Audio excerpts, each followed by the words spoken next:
let me talk about 3 types of communication in marriage, and I want to be very specific about the time involved. And the number 1 type of communication is proactive communication time. Okay. And this is something that we didn't do at all when we got married. And I'm not going to talk a lot about vision retreats because I talk about it in my seminars. It is a transforming thing if you've never done it. But proactive communication time means talking before you fight, agreeing so that you don't have disagreements in your relationship. And let me quantify this and say 3 to 5 days a year. You need to dedicate on your calendar 3 to 5 days a year where you proactively communicate. What we do in our vision retreats is in the mornings we wake up and we pray by ourselves, then we get together and we talk and pray together, and then we have fun the rest of the day. But by the time we leave, we have discussed every area of our relationship.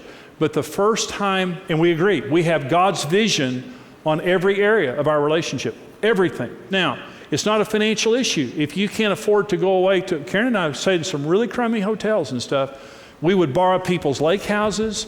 We would go places that were free, go camping for 3 or 5 days, borrow somebody's trailer, pull behind your truck. Do anything you can at the budget you have without children, by yourselves. You take 3 to 5 days a year and you do a vision retreat and you don't come away until you've talked about everything. Now listen, let me ask you this question, and I think I know the answer. What would you rather have? 40 hours of difficult conversation that leads to a resolve and peace, or 40 weeks of fighting about the same issue? And it won't take you 40 hours, I can just tell you that right now. Which would you rather have? Would you rather have 40 days of proactive communication or 40 years of a mediocre marriage? Think about it. And I'm telling you right now, proactive communication, sitting down and agreeing about important issues. Don't fight about your money and fight about kids and fight about that stuff all year long. Sit down and have a vision retreat. Make it every year inviolable. We're taking this time, and that is our time to do a vision retreat, whether you do it all at once or you do it a couple of times a year on weekends or something like that. Here's the second type of communication. It's personal communication.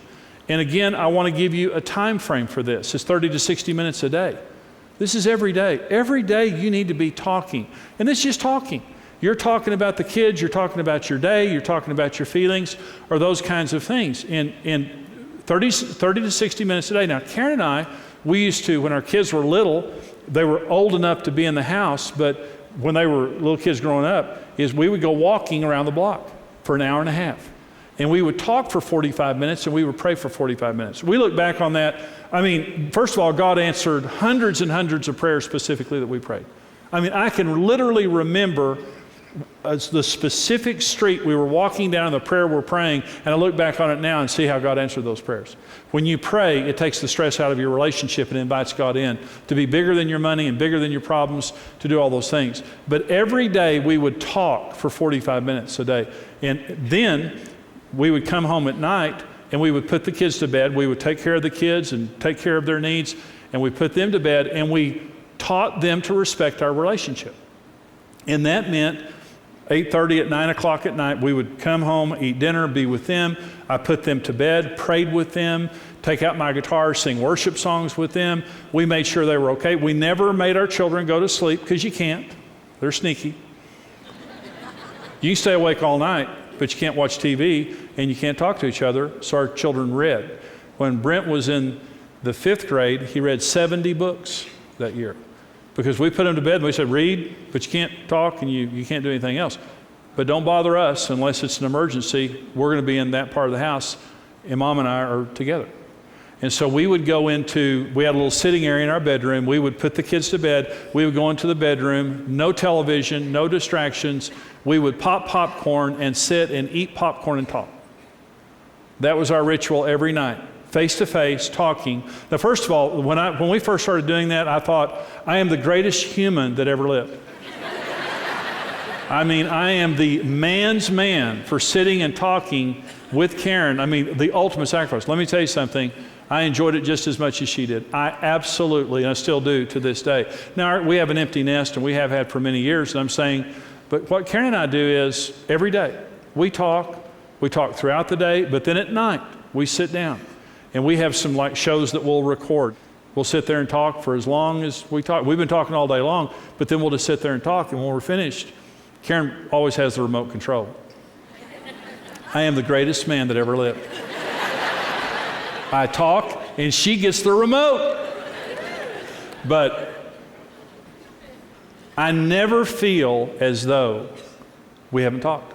I just don't, because we talk. And I'm saying 30 to 60 minutes a day. Now, I want to say something to you. Turn the TV off.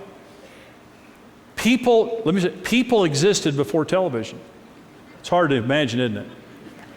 Turn the computer off. Turn your telephone off. Jesus didn't have a cell phone. Can you imagine how much he did for the world without a cell phone? I'm going to say something to you. Technology is an intrusion into our private lives. It's a wonderful servant. It's a demonic master. And it's mastering people. And you see people literally with their phone like this, and they're sitting eating dinner like that, and it's like, yeah, how was your day? Excuse me, just a minute. And the other person's sitting there, it's like, hey, I'm with you. I'm with you. Have you ever been in a store and you're at a counter trying to do business and they keep answering the telephone, doing business with somebody on the telephone? And you're saying, deal with humans before you deal with people on the telephone? Warm bodies before the phone? Like that, it's frustrating. It's like trying to be with your spouse and you're on the phone or the computer. You can deal with a little bit of that. Put the stinking thing down. Turn it off. There's a time for that. But when your relationship is too sacred to give up for a telephone or a computer or a movie or a television or anything like that, you've got to get rid of those distractions. Now, again, we both talk on the telephone, we text, we email, we do all those things. It has a place and a time, but not our time and not our place. There's a sacred time that we spend communicating every single day, and at least 30 to 60 minutes a day. If you can't do it, I'm telling you something's wrong. Here's the third communication type. It's intimate communication time.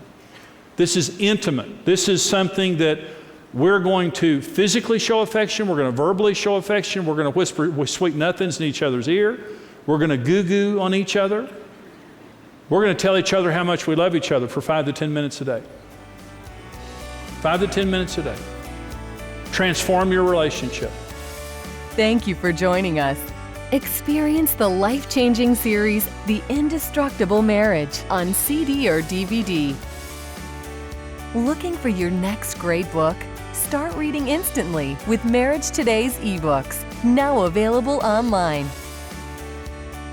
Become a rock-solid partner today and equip yourself with the tools you need for a successful marriage. $14, $28, or $56 per month. Choose the partnership level that's right for you. Become a rock-solid partner today.